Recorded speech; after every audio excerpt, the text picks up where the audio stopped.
Okay, so this is an energy problem. We're skiing along a level stretch at a speed of 20 meters per second, and we encounter a 30-degree incline. We want to know how far along the incline we will travel before momentarily coming to rest. So we're going to use our ideas of energy here. And the first thing I'm going to do is consider the system. Now, in this case, the system is going to be the skier and the earth.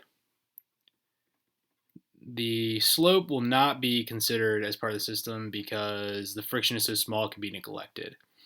Now we can think about work here. We know it's going to be zero because nothing outside the system is acting on the system to add energy. The system's not acting on anything outside the system uh, to give energy.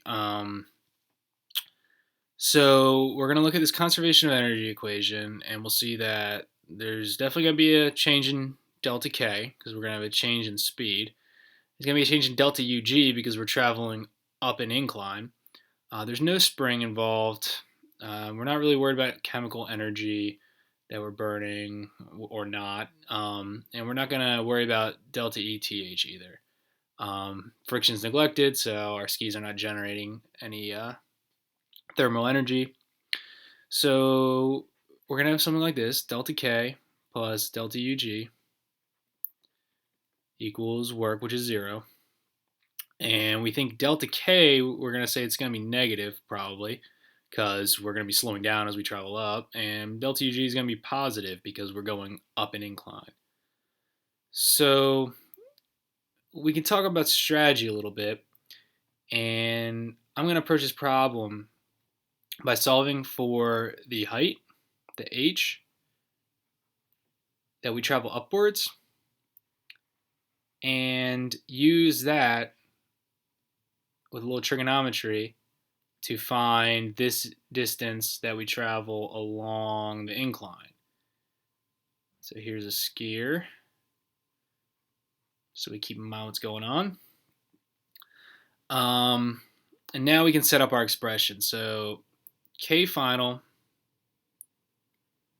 minus K initial plus UG final minus UG initial equals zero. So K final is going to be zero because we're coming to rest.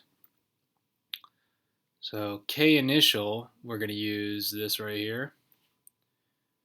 1/2 mass. Velocity is 20 meters per second. It's going to be squared.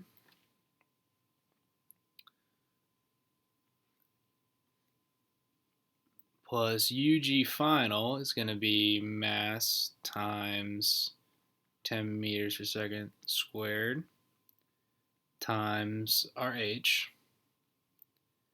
And then we know that UG, sorry about that, that should be a minus sign. We know that UG initial is going to be zero. So we're going to set our origin at the bottom of the incline right here. So that'll be zero. Now we can start to solve this out a little bit. So this is going to be 20 times 20 is 400 meters squared per second squared.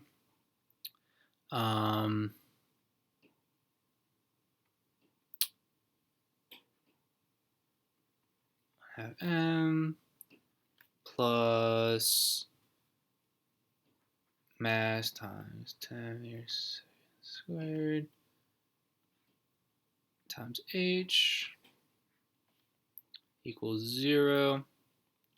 So let's bring this over. So, and we'll multiply the 400 by half. So 200 times mass, 200 rather meters squared over second squared times mass equals mass times 10 meters per second squared times height. So let's cancel out this mass from both sides. And let's divide the 200 meters squared second squared by 10 meters per second. Meters per second square, that is, I'm sorry.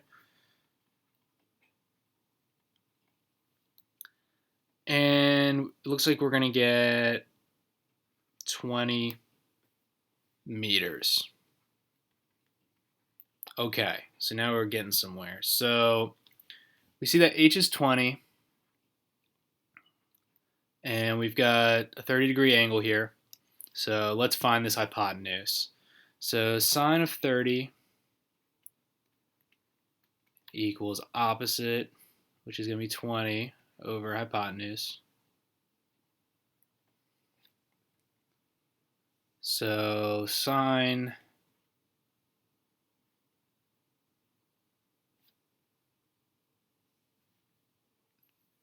(30) times hypotenuse equals 20. So sine 30 is 0.5.